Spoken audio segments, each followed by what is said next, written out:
અંકલેશ્વરની નામાંકિત માતે પશુ આહાર ફેક્ટરી દ્વારા સુરત નજીકના ખેડૂતો તથા પશુપાલકોને સરળતાથી પોતાના પશુઓ માટે પૌષ્ટિક અને સ્વાસ્થ્યવર્ધક પશુ આહાર નજીકથી જ પ્રાપ્ત કરી શકે તે માટે પોતાનો આઉટલેટ શરૂ કરવામાં આવતા પશુપાલકોમાં આનંદની લાગણી છવાઈ।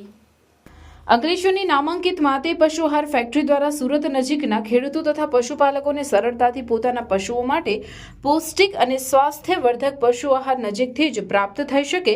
તે માટે પોતાનો આઉટલેટ શરૂ કરવામાં આવતા પશુપાલકોમાં આનંદની લાગણી છવાઈ જોવા પામી હતી। અંકલેશ્વર દધાડ ખાતે આવેલ સુદામા એસ્ટેટમાં પ્લોટ નંબર E1314માં આવેલ માતે પશુ આહાર ફેક્ટરીએ 3 મિત્રોના સાહસ થકી ઊભી કરાયેલ નવોદિત ફેક્ટરીમાં ખેડૂતો તથા પશુપાલકોને સરળતાથી પોતાના પશુઓ માટે પૌષ્ટિક અને સ્વાસ્થ્યવર્ધક પશુ આહાર ખૂબ જ વ્યાજબી ભાવે મળી રહે તે ઉદ્દેશ્યથી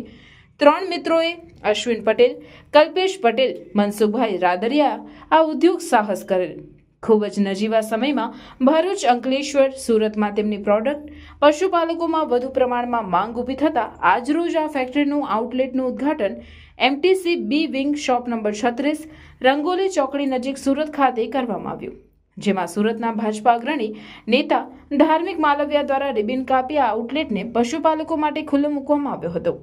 આ શુભારંભ પ્રસંગે ખાસ આમંત્રિત મહેમાનો, માનવંતા ગ્રાહકો, મિત્ર મંડળ અને પરિવારજનો દ્વારા આ સાહસને વધુ પ્રગતિ મળે તે માટે શુભાશીષ આપ્યા હતા।